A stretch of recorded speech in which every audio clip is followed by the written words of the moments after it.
دشمن مصطفیٰ سے یہ کہہ دو خیر چاہے تو ہم سے نہ الجھیں، خیر چاہے تو ہم سے نہ الجھیں، کیوں ہم غلامان احمد رضا ہیں، کوئی بھی ہم سے جیتا نہیں ہے۔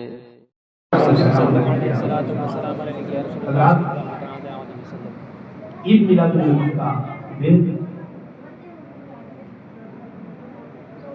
اور دنیا کے حالات، میری آپ لوگوں سے گزارش ہے، التجا ہے بابو، ایک چھوٹی سی التجا ہے، ہمارے رمضان بھائی آگے پیچھے بیٹھے ہوئے، رمضان بھائی آگے آ جاؤ، رمضان بھائی اگر آپ چاہیں تو آگے آ سکتے ہیں، رمضان کے لیے پورے سال میں گنجائش رہتی ہے، آپ آگے آ جائیں۔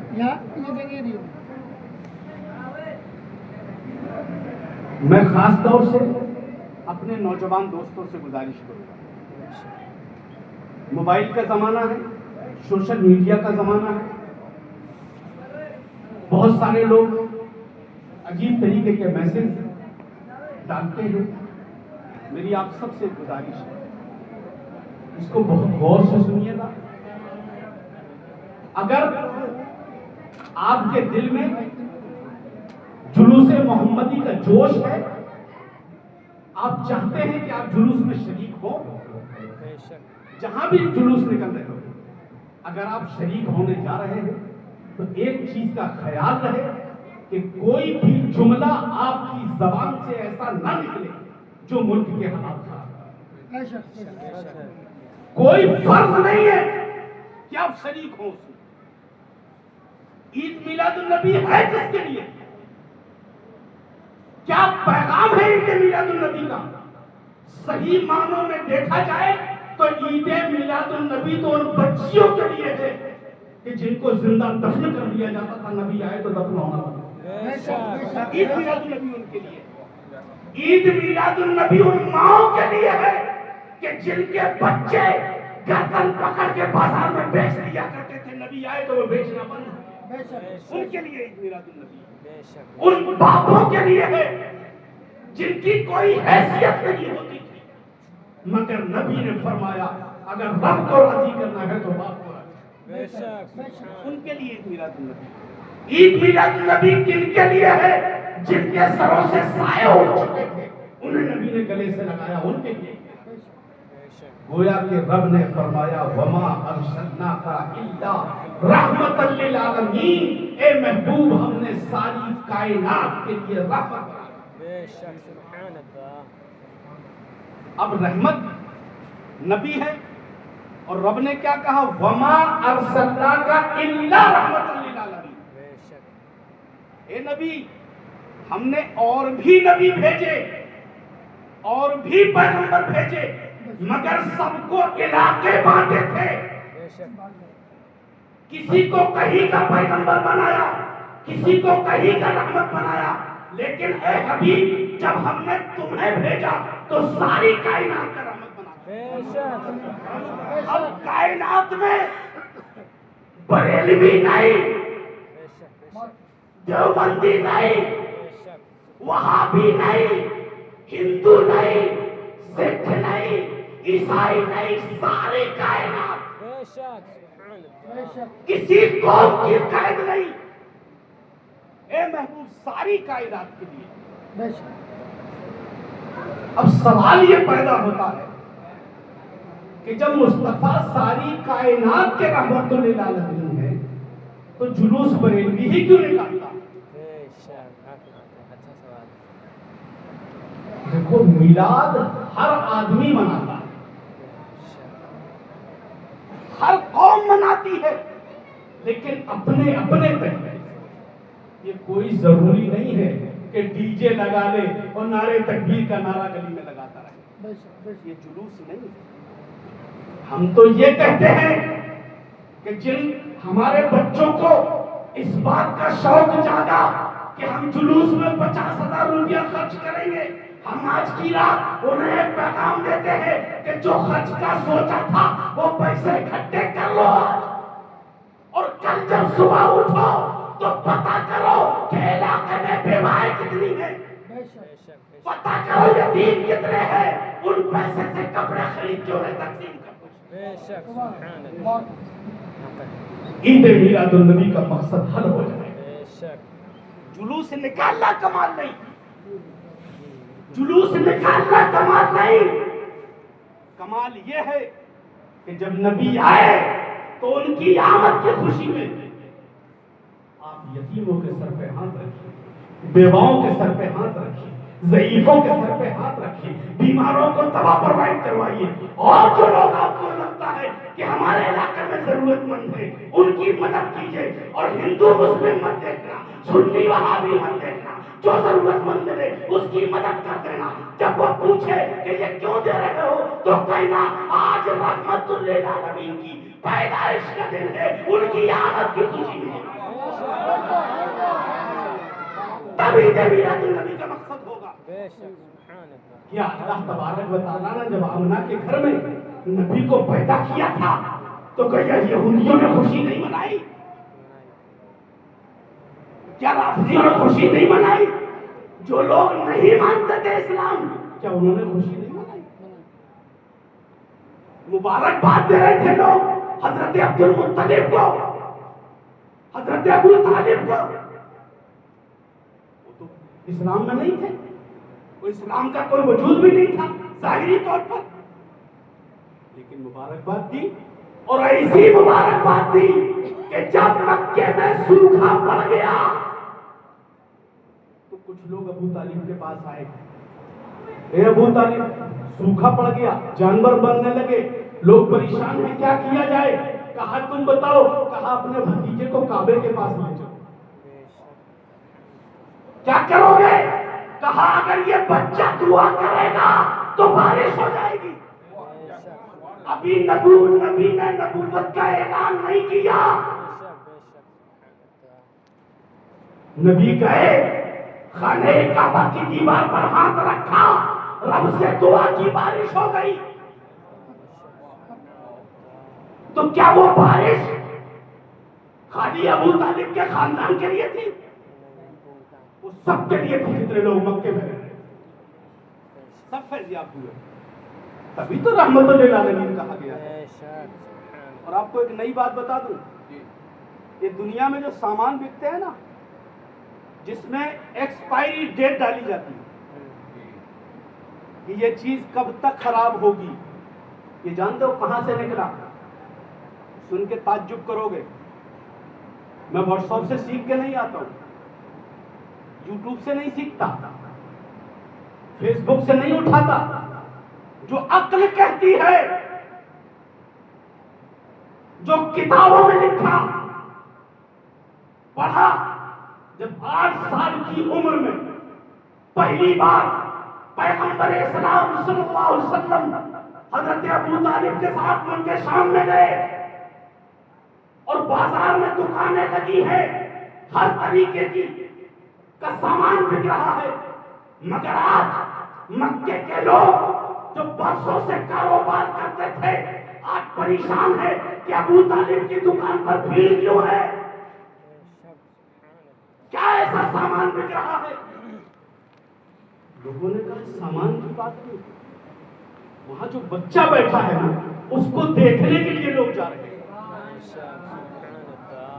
اور جب پیغمبر اسلام کسی کو وہ سامان بیچتے تھے تو تاریخ بتاتے تھے کہ یہ 15 دن میں خراب ہو جائے گا، یہ 20 دن میں خراب ہو جائے گا، یہ 2 سال میں خراب ہو جائے گا۔ وہاں سے دنیا کو دماغ ملا ایکسپائری ڈیٹ کا۔ آج قانون ہے پوری دنیا میں کہ آپ کو ایکسپائری ڈیٹ ڈالنی پڑے گی۔ ہم نے میسج دیے ہیں دنیا کو، اسلام میں سکھایا ہے۔ آپ جانتے ہو 8 سال دور ہے بیت اللہ، پہلی بار کا ملک شام کا سفر ہے سرکار کا،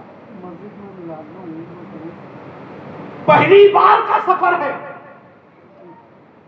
مکے سے جب ملک شام جاتے تھے ایک راستہ وہاں آتا ہے جہاں ایک گرجا گھر تھا. غور سے سنیے گا, کوئی روایتی تقریر میں نہیں کرتا, وہ چیز جو دماغ دل میں اترے اور اس پہ ہم عمل کریں تب سمجھ میں آتا ہے.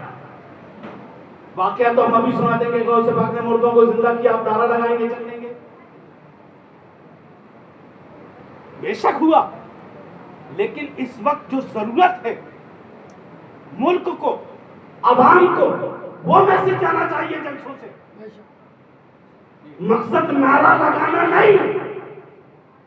عید میلاد النبی کا مقصد خالی نعرے تکبیر اللہ اکبر مرحبا یا رسول اللہ نعرے لگا رہے ہیں, ڈی جے بج رہے ہیں, یہ مقصد نہیں عید میلاد النبی کا. آپ اگر جلوس نکالنا چاہتے ہیں نبی کی آمد کی خوشی میں, تو آپ کے چلنے سے لگنا چاہیے نبی کا غلام جا رہا ہے. آپ کی چال سے, آپ کے لباس سے, آپ کے طور طریقے سے. نبی چلتے تھے تو نگاہ نیچی کر کے چلتے. اور اگر یقین نہ ہو تو حضرت امام مالک کی بارگاہ میں آؤ. حضرت امام مالک بہت بڑے امام ہیں, 4 امام ہمارے مذہب کے, اور ہمارا چاروں پر ایمان, چاہے وہ امام حنبل ہو, چاہے امام مالک ہو, چاہے امام اعظم ابو حنیفہ ہو, ہمارا چاروں پر ایمان. ہم کسی سے انکار نہیں کرتے, ہم مقلد امام اعظم کے ہیں, اور پوری دنیا امام اعظم کی مقلد ہے. آج کا مولوی کوئی کتاب لکھ دیتا ہے, ہم ثبوت دیتے پھرتے ہیں. صاحب دیکھو بھلا صاحب نے یہ لکھ دیا, بھلا صاحب نے یہ لکھ دیا. ارے یہ دیکھو امام اعظم نے کیا کہا ہے, اس کا مقصد کیا ہے کہنے کا. حضرت امام مالک ہے, مدینہ شریف پہنچے, دیکھا ایک بوسیدہ دیوار ہے, پرانی دیوار, گئے اس دیوار کو چومنے. ایک قافلہ ادھر سے آیا, دیکھا امام مالک اتنا بڑا امام, اتنا بڑا مولانا, ایک اس پرانی دیوار کو چوم رہا. اس قافلے والے نے پوچھا, امام کیا کر رہے ہو؟ کہا دیوار چوم رہا. کہا کیوں؟ کہا ہو سکتا ہے میرے نبی نے اس دیوار کو چوما. عقیدہ دیکھو. قافلے نے کہا کہ کوئی ضروری ہے کہ نبی نے اس دیوار کو چوما ہی. تو امام مالک فرماتے ہیں ہو سکتا ہے میرے نبی کی نظر اس دیوار پر پڑ گئی. تو قافلے میں سے ایک شخص اٹھا اور کہا کہ امام آپ نے تو لکھا ہے اپنی کتاب میں کہ نبی چلتے تو نگاہ نیچی کر کے چلتے تھے, پھر دیوار کو کیسے دیکھ لیا؟ امام مالک فرماتے ہو سکتا ہے نبی اس دیوار کو چھوا ہو. ایک عقل مند بولا کوئی ضروری ہے کہ نبی دیوار سے ہاتھ لگا کے چلتے تھے. امام مالک کا عشق رسول جوش میں آیا, ارشاد فرمایا کہ نبی نے اس دیوار کو چوما ہو نہ چوما ہو, ہاتھ لگایا ہو نہ لگایا ہو, دیکھا ہو نہ دیکھا ہو, لیکن میرا ایمان ہے کہ جب نبی یہاں سے گزرے ہوں گے تو اس دیوار میں ضرور میرے نبی کو دیکھا, اس لیے چوم رہا. عقیدہ یہ ہونا چاہیے, عقیدہ یہ ہونا چاہیے. تو جلوس کا مطلب ایک ایسا پیغام کہ نبی کا غلام جا رہا ہے. میں عرض یہ کر رہا تھا کہ جب قافلہ مکے سے یمن شام جا رہا ہے, رستے میں ایک گرجا گھر ملتا ہے. وہاں کیا ہوتا تھا کہ مکے کے جو بزنس مین کاروباری شام جاتے تھے تو اس گرجا گھر میں 4-5 دن کا قیام کرتے تھے, اور جو پادری تھا گرجا گھر کا وہ کھانے پینے کا سب کا انتظام کرتا تھا اپنی طرف فی سبیل اللہ. آج جب وہ قافلہ وہاں پہنچا تو گرجا گھر کا مالک پریشان ہو گیا, حیران ہو گیا, گھبرا کے آواز لگائی اے قافلے والوں میرے قریب آؤ. سب پہنچ گئے, کیا بات ہے؟ کہاں سوال ہے, کہاں سوال ہے؟ کہا یہ بچہ کس کے ساتھ ہے؟ تو کسی نے کہا کہ ابو طالب ہے. حضرت ابو طالب کو آگے بلایا گیا, اے ابو طالب یہ بچہ تمہارا ہے؟ کہا میرا ہے. کہا تمہارا نہیں ہو سکتا, یہ گرجا گھر کا مالک بول رہا ہے. کوئی بریلوی نہیں ہے، یہ تمہارا نہیں ہو سکتا۔ کون کہہ رہا؟ پادری جس نے حضرت عیسیٰ علیہ السلام کی بہت ساری زبانیں پڑھی ہیں، بولا یہ تمہارا نہیں ہو سکتا۔ کہا میرے بھائی عبداللہ کا بیٹا۔ کہا لیکن یہ بتاؤ تم نے یہ کیوں کہا کہ ہمارا بیٹا ہے؟ تمہاری پیشانی پہ تو کوئی ایسی چیز نظر نہیں آتی جو میری کتابوں میں لکھا ہے۔ کہا آپ کہنا کیا چاہتے ہو؟ کہا آج سے اپنے بچے کی حفاظت شروع کر دو۔ ابو طالب گھبرا گئے، کیا بات ہے؟ کہا یہ نبی ہے، اس کے دشمن پیدا ہو جائیں گے۔ تو حضرت ابو طالب نے کہا تمہیں کیسے پتا؟ کہا جس پیڑ کے نیچے یہ بچہ بیٹھا ہے وہاں صرف نبی بیٹھ سکتا ہے، کوئی نہیں بیٹھ سکتا۔ یہ پہچان ہے نبی کی۔ اب یہ اعلان نبوت نہیں ہوا؟ نبی کی زندگی تو سب بیان کرتے ہیں، کب کی اعلان نبوت کے بعد کی؟ اگر اصل میں زندگی پڑھنی ہے نبی کی تو وہ جو زندگی اعلان نبوت سے پہلے کی تھی اس کو اٹھا کے دیں۔ آج ہم ذرا سی چیز میں کسی کو بھی بد دعا دے دیتے ہیں، کسی کو بھی برا بھلا کہنا شروع کر دیتے ہیں، کسی کا بھی دل توڑ دیتے ہیں۔ اسلام یہ نہیں ہے۔ اسلام تو یہ ہے کہ پیغمبر اسلام نے حضرت عائشہ کو بلایا اور بلانے کے بعد کہا عائشہ مانگو، کیا مانگو؟ پیغمبر کی بیوی ہے، کیا ضرورت ہے ان کو؟ کیا طلب؟ نبی کی بیوی ہے۔ گھبرا گئی، کیا مانگوں آپ سے؟ آپ تو میرے سرتاج ہیں، اور کیا چاہیے مجھے؟ کہا پھر بھی مانگو، کیا مانگتی ہو؟ تو کہا پھر اپنے باپ سے پوچھنا پڑے گا، اجازت لینی پڑے گی۔ کہا جاؤ۔ گئی حضرت ابوبکر کے پاس، بابا جان دریائے رحمت جوش میں کیا مانگو؟ سوال بولا ہے کیا مانگو؟ مانگو عائشہ، کیا مانگو؟ کہا عائشہ ایک وعدہ کرو، جو نبی تمہیں بتائیں وہ تم آ کے مجھے بتاؤ گی، تب میں بتاؤں گا کہ تم کیا مانگو گی۔ حضرت عائشہ فرماتی ہیں ٹھیک ہے، آپ جو کہنے میں وعدہ کریں۔ حضرت عائشہ سوال بتا دیا حضرت ابوبکر نے، پوچھی عائشہ مانگو، کیا مانگو؟ کہا یا رسول اللہ ایک سوال کا جواب۔ کہا جب آپ معراج میں تشریف لے گئے تو وہ بات مجھے بتائیے جو رب نے آپ سے کہی ہوئی، ڈائریکٹ وہ بات آپ مجھے بتائیے۔ اللہ کے نبی نے ارشاد فرمایا کہ عائشہ یہ ہمارے اور ہمارے رب کے درمیان ایک راز ہے، لیکن چونکہ میں نے تم سے وعدہ کیا ہے تو میں بتاؤں، تم نے مانگا ہے نا جواب۔ کہا سنو عائشہ، رب نے فرمایا ہے کہ جو کسی انسان کا ٹوٹا ہوا دل چھوڑ دے گا، یہ ہے اسلام، جو کسی کا ٹوٹا ہوا دل چھوڑ دے گا اللہ رب العزت اس کو جنت میں اعلیٰ مقام عطا فرمائے۔ بس اتنا سنا کہ حضرت عائشہ دوڑی گئی حضرت صدیق اکبر کے پاس، بابا جان پتہ چلا؟ کیا پتہ چلا؟ کہا اللہ کے نبی نے فرمایا ہے کہ رب نے وعدہ کیا ہے کہ جو کسی کا ٹوٹا ہوا دل جوڑ دے گا اللہ بغیر حساب کے جنت میں جائے بھیج دے گا۔ حضرت صدیق اکبر رونے لگے، زاروں قطار رونے لگے۔ عائشہ گھبرا گئی، بابا جان کیا بات ہے؟ یہ تو خوشی کی بات ہے۔ حضرت صدیق اکبر فرماتے ہیں عائشہ بے شک خوشی کی بات ہے، لیکن تم نے بات کا ایک پہلو دیکھا دوسرا نہیں دیکھا۔ کہا کیا؟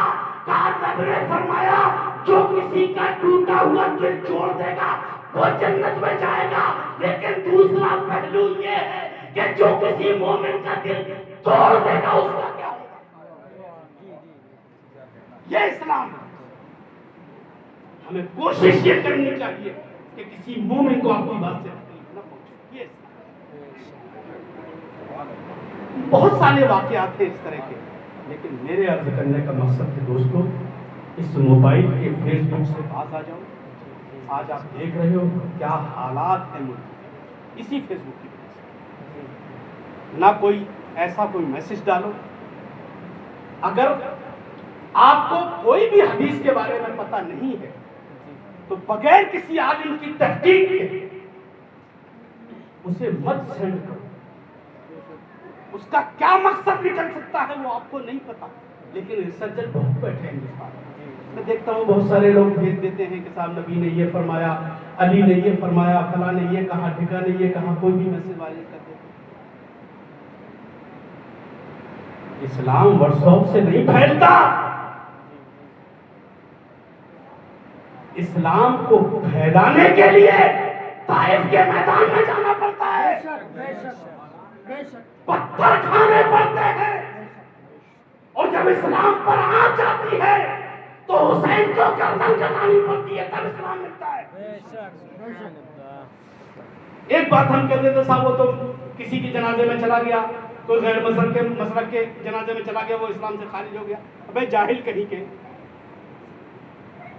کسی کی نماز جنازے میں چلے جانے سے یا کسی کو سلام کرنے سے، جو آپ کے مسلک کو نہیں مانتا اس کو سلام کرنے سے اسلام سے خارج ہو جائے گا. ابے جاہل، جس اسلام کو گردنیں کٹا کے بچایا گیا وہ خالی سلام کرنے سے ختم ہو جائے گا؟ خالی نماز جنازہ سے نکاح ٹوٹ جائے گا؟ بڑے کمال کی بات ہے صاحب. ایسی تقریروں سے باز رہو، مت سنو ایسے مولویوں کو. ہمیں نہیں پتا وہ کس مطلب کے ہیں، ہم نہیں جانتے، لیکن ہم اتنا جانتے ہیں کہ اسلام بہت مصیبت سے جانا ہے. اور نبی نے فرمایا ہے کہ اسلام غریبی سے چلا اور غریبوں میں ہی ختم ہو جائے گا. یہ نبی نے فرمایا ہے. دولت مند کا ذکر نہیں اسلام میں. اگر دولت مندی کا ذکر ہوتا تو پیغمبر اسلام 2 مرتبہ کی بیوہ حضرت خدیجہ سے نکاح نہ کرتے. 25 سال کی جوانی ہے مصطفیٰ کی اور 40 سال کی 2 بار کی بیوہ ہے حضرت خدیجہ، لیکن نبی نے نکاح کیا. اور نکاح کے وقت نبی نے فرمایا اے خدیجہ تمہاری دولت سے مجھے کوئی لینا دینا نہیں، تم جہاں چاہے بانٹو، تم مالک. ہم نہیں، ہم کیا کہتے ہیں؟ جہیز ملا، سارا حق ہمارا ہو گیا. ایمانداری سے دیکھا جائے تو بیٹی کے ملے ہوئے جہیز پر شوہر کا کوئی حق نہیں ہوتا، کچھ نہیں. ارے اسلام کو پڑھو، کتنی باریکیاں ہیں، کتنے خوبصورتی سے اسلام نے سمجھایا. مگر ہمیں وہ چیز پسند نہیں. ہمیں پسند کیا ہے؟ تارے کیسے ٹوٹے. تارے بعد میں دیکھو، پہلے یہ دیکھو کہ دین بچ رہا ہے کہ نہیں بچ رہا. آج جس اعتبار سے ملک کے حالات ہیں، ہم دعا کرتے ہیں مولا ہمارے ملکوں کو سلامت رکھے، ہمارے بھائی چارے کو سلامت رکھے. ہم بہت محبت سے رہنا چاہتے ہیں اپنے ملک، اور رہنے کے ساتھ ساتھ کیوں رہنا چاہتے ہیں؟ چونکہ یہ ہمارا ملک ہے. آپ نے اگر تاریخ پڑھی ہو تو یہ جی ٹی روڈ ہے جو چاندنی چوک سے لے کر کے لاہور تک نکلا، اس کو جی ٹی روڈ کہتے ہیں. اور جب یہ ملک ہمیں ملا نا تو جی ٹی روڈ سے لاہور تک کوئی بھی پیڑ ایسا باقی نہیں تھا جس میں کسی مولوی کی لاش نہ لٹک گئی اس ملک کو بچانے. ایسی کوئی بھارت ہمیں ملا. ہم اپنے ملک سے محبت کرتے ہیں اور ایسی محبت نہیں کرتے. یہ میرے پیغمبر کا حکم ہے کہ جس ملک میں رہو اس سے وفاداری کے ساتھ رہو. یہ اسلام ہے. میرے نبی نے فرمایا. اور ایک بات اور نہیں بتائی جاتی، نبی نے فرمایا کہ جس ملک میں رہو اس سے وفاداری کے ساتھ رہو، اور جہاں تبلیغ کرنا وہاں کی زبان سیکھو۔ وہاں کے لوگوں کو کیسے سمجھاؤ گے آپ؟ ان کی زبان سیکھنا ضروری ہے، ان کا کلچر اپنانا ضروری ہے۔ اب ہم نے ذرا سا کلچر اپنا لیا، اسلام سے خارج ہوگا؟ کہاں سے حدیثیں نکال کے لا رہے ہیں؟ اسلام ایسے نہیں پھیلا۔ ہم سیدنا سرکار امام اعظم ابو حنیفہ کے غلام ہیں، ہم غوث اعظم کے کتے ہیں، غریب نواز کے در کے غلام ہیں، اعلیٰ حضرت کے در کے غلام ہیں، لیکن ہم وہی باتیں مانیں گے جو اعلیٰ حضرت نے کہی، ہم وہ مانیں گے، چونکہ اعلیٰ حضرت نے کوئی بھی میسج دنیا کو یہ نہیں دیا جس سے آپ کا ایمان خطرے میں پڑ جائے، کوئی میسج نہیں دیا۔ جو لوگ بنا دیتے ہیں کہ اعلیٰ حضرت نے یہ کہا، اعلیٰ حضرت نے یہ کہا، کتاب نہیں دکھا سکتے۔ میرے دوستوں، نبی کی سیرت، نبی کو سمجھو، اسلام کو سمجھو۔ اس اسلام کو بچانے کے لیے حسین نے 72 لوگ قربان کر دیے کربلا میں، تب اسلام ملا۔ اور ایسا نہیں 6 مہینے کے بچے قربان کر، سب کچھ اب کربلا کی بات آتی ہے تو امام حسین رضی اللہ تعالیٰ عنہ کو یہ پتا تھا کہ یہ میرے خون کے پیاسے ہیں، اس کے بعد بھی گھر والوں کو لے کر کے گئے۔ اور اگر سرکار امام حسین کے زمانے میں یا ان کے تعلق سے کوئی کہے کہ صاحب وہ اقتدار کی لڑائی لڑنے کے لیے گئے تھے تو پھر بچوں کو کیوں لے جاتے اور بیویوں کو کیوں لے جاتے؟ لیکن جب وقت آ گیا تو سب کو قربان کر دیا، مگر اسلام بچائے۔ اور ایک بات کہہ کے اپنی بات کو ختم کرتا ہوں، یزید نے کہا تھا، اے حسین اپنا ہاتھ ہمارے ہاتھ پہ دے دو، ہم سب کچھ معاف کر دیں۔ صرف اتنا جملہ تھا اور کوئی بات نہیں تھی۔ تم مجھے اپنا مرشد مان لو، تم مجھے اپنا خلیفہ مان لو، تم ہمیں اپنا آقا مان لو، اپنا ہاتھ میرے ہاتھ پہ رکھ دو، تم نبی کے نواسے ہو، اگر تمہارا ہاتھ میرے ہاتھ پہ آئے گا مکے اور مدینے کے لوگ سب ہمارے ہاتھ پہ آ جائیں گے۔ تو حسین اعظم نے صرف ایک بات کہی کہ میں گردن تو دے سکتا ہوں، ہاتھ نہیں دے سکتا، کیونکہ مجھے پتا ہے کہ تو ظالم ہے، میں جانتا ہوں تو اسلام کو نیست و نابود کرنے والا ہے۔ بہرحال شہادت امام حسین کی ہوئی، اور ہونے کے بعد ہم ایک بات کہتے ہیں حسین کے در کے غلام ہونے کی حیثیت سے، یزید تو نے حسین کا ہاتھ مانگا تھا، حسین نے نہیں دیا، تو نے گردن مروا دی، لیکن شہادت کے بعد اگر تو چاہتا تو حسین کا ہاتھ لے جاتا، سر لے جانے کی کیا ضرورت تھی؟ لیکن میرا حسین زندہ تھا تب اختیار تھا، اور شہادت کے بعد بھی سر دے دیا، ہاتھ نہیں دیا، تب بھی میرے دوستو، اسلام بہت مصیبت سے ہم کو ملا ہے، اس لیے ہمیں چاہیے کہ اس پر ہم عمل کریں، مسجدوں کو آباد کریں، نماز کی پابندیاں کریں۔ مسجد ابھی روبی بھائی نے تذکرہ کیا کہ یہ سب بن رہا ہے، بے شک اللہ کا گھر ہے، اس کو خوبصورت ہونا چاہیے، لیکن خوبصورتی ٹائلز سے نہیں آتی، سنگ مرمر سے نہیں آتی، خوبصورتی آتی ہے نمازیوں سے، صفیں بھری ہو تب خوبصورتی آتی ہے مسجد۔ میرے دوستوں، میری گزارش یہ ہے کہ جو لوگ جلوس میں جا رہے ہیں بے شک جائیں گے، مسجد کمیٹی بھی جلوس نکالتی ہے ہر سال، اس مرتبہ کیوں نہیں نکالا جا رہا ہے یہ ہم واضح کر دینا چاہتے ہیں آپ کے سامنے۔ بہت سارے لوگ میرے پاس آ رہے ہیں، صاحب کمیٹی جلوس نہیں نکال رہی، کمیٹی جلوس نہیں نکال رہی۔ میں ان کو ایک بات واضح کر دینا چاہتا ہوں، میرے بھائی، اس وقت جو حالات ہیں، آپ حالات کے مد نظر کمیٹی والوں کی مجبوریاں سمجھیں۔ کوئی بہت سارے اندیشے ایسے ہیں، کوئی بھی آ کر کے اپنی صفوں میں ٹوپی لگا کے گھس جائے گا، کوئی حرکت کر دے گا، ذمہ دار کون ہوگا؟ پوری قوم کو سیکھنا پڑے گا۔ حالات ایسے ہیں، اس لیے کمیٹی والوں نے یہ کہا ہے کہ اس سال رہنے دیتے ہیں، اگلے سال انشاءاللہ اگر زندگی سلامت رہی تو ہم تو نبی کے غلام ہیں، ان کی آمد کی خوشی تو پوری دنیا میں ہم منائیں گے۔ تو اس بار آپ لوگوں کو مایوس ہونے کی ضرورت نہیں ہے، کچھ حالات ایسے ہیں اور سب کچھ آپ لوگ دیکھ رہے ہیں کہ کیا حالات ہیں. ذرا سی چیزوں پہ حالات خراب ہو جا رہے ہیں. کون ذمہ داری لیتا ہے؟ کوئی بڑا آدمی تو ہم دیکھ رہے ہیں اتنے سال سے 16 سال تو مجھے کو ہو گیا سیتا پوری میں دیکھتے دیکھتے کوئی ذمہ دار آدمی تو ساتھ میں جاتا نہیں ہے. اچھا ہمارے اندر ایک عادت کیا ہوتی ہے کہ جب ہم اور لوگوں کو دیکھتے ہیں تو جوش آ جاتا ہے. جب جوش آ جاتا ہے تو عجیب طریقے کے نعرے لگنے لگتے ہیں.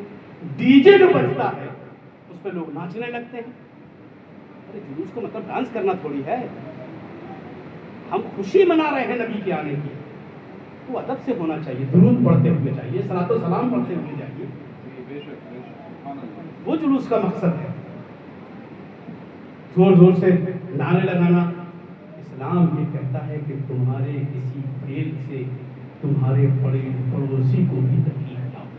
یہ اسلام کہتا ہے. اور پڑوسی کس کو کہتے ہیں؟ سنو, پیغمبر فرماتے ہیں تمہارے گھر سے 40 گھر دائیں طرف 40 گھر بائیں طرف یہ آپ کے پڑوسی ہیں. اور اس میں نبی نے پیغمبر اسلام نے برادری کی قید نہیں لگائی, ذات کی قید نہیں لگائی. اب نبی کے فرمان کو آپ اور وسیع طریقے سے سمجھو. یہاں سے 40 گھر تک پڑوسی ادھر, 40 گھر تک پڑوسی ادھر, اگلا 40 سے اگلے 40 تک پڑوس, اگلے 40 سے اگلے 40 تک پڑوس. جس دم اس حدیث کو ہم سمجھ لیں گے کبھی ہم ایک دوسرے کو تکلیف نہیں. اور پیغمبر نے فرمایا تمہارے پیٹ میں اس وقت تک دانا نہیں جانا چاہیے جب تک تمہارا پڑوسی بھوکا ہے. اور اس پڑوسی میں ہندو مسلم سکھ عیسائی کی قید نہیں ہے. پڑوسی کا دوستو ان چیزوں کا خیال رکھیے. کل عید میلاد النبی کا دن ہے. اچھے سے اچھا کھانا بنائیے, غریبوں کو دیجیے, غریبوں کو گھر میں بلا کر کے کھلائیے, بیواؤں کو جو مدد کر سکتے ہیں وہ کیجیے. اور اگر زیادہ کرنا ہے تو میں چلتا ہوں ساتھ میں, کمیٹی والوں سے گزارش کروں گا پڑوس میں 4-5 ہاسپٹل ہیں, چل کے پتا کرو کہ ان سے ایسے مریض ہیں جن کے پاس دواؤں کے لیے پیسہ نہیں ہے. جو پیسہ تم جلوس میں خرچ کرنا چاہتے ہو وہ ان مریضوں کو دوائیں لا کر کے دے دو. بے شک اس سے بڑی رحمت اور کیا ہوگی. آپ مدد کرو غریبوں کی, یہی تو اسلام کہتا ہے. کوئی بڑی بات نہیں ہے, کوئی بڑی بات نہیں. اگر ہم یہ کریں تو آپ چلیے. اور اس میں اگر کسی نے آپ سے پوچھ لیا اسے میں, اور ہم تو کہہ رہے ہیں کہ آج میڈیا کا زمانہ ہے, آپ کیمرے لے کر کے جائیے, ویڈیو بنائیے کہ دیکھو ہم نے اپنے ایک ہندو بھائی کی مدد کی, ایک ہندو بھائی نے ایک مسلمان بھائی کی مدد کی ہے. یہی تو میسج ہے عید میلاد النبی. اور کیا ہے, اگر پیسے زیادہ ہیں آپ کے پاس تو چلیے ہم چلتے ہیں ساتھ میں. جو ہم سے مدد ہوگی وہ ہم کریں گے, ہم کمیٹی والوں سے کہیں گے وہ بھی مدد کریں گے آپ کی. چلو پتا کرو ہاسپٹل میں کتنے غریب مریض ایسے ہیں جن کے پاس دواؤں کا پیسہ نہیں ہے.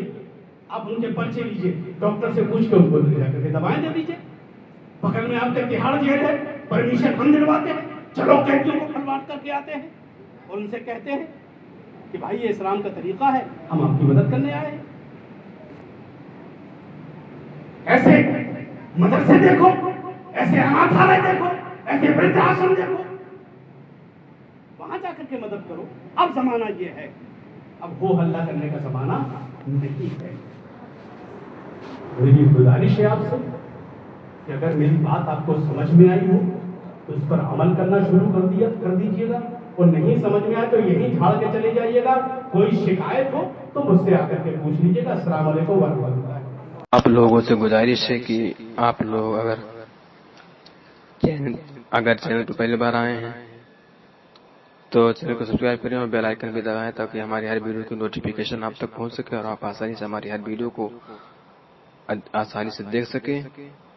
اور اپنے دوست احباب کو شیئر کیجیے اور نماز کی پابندی کیجیے اور اپنے ماں باپ کو راضی کیجیے اور اللہ اس کے رسول کو راضی کیجیے.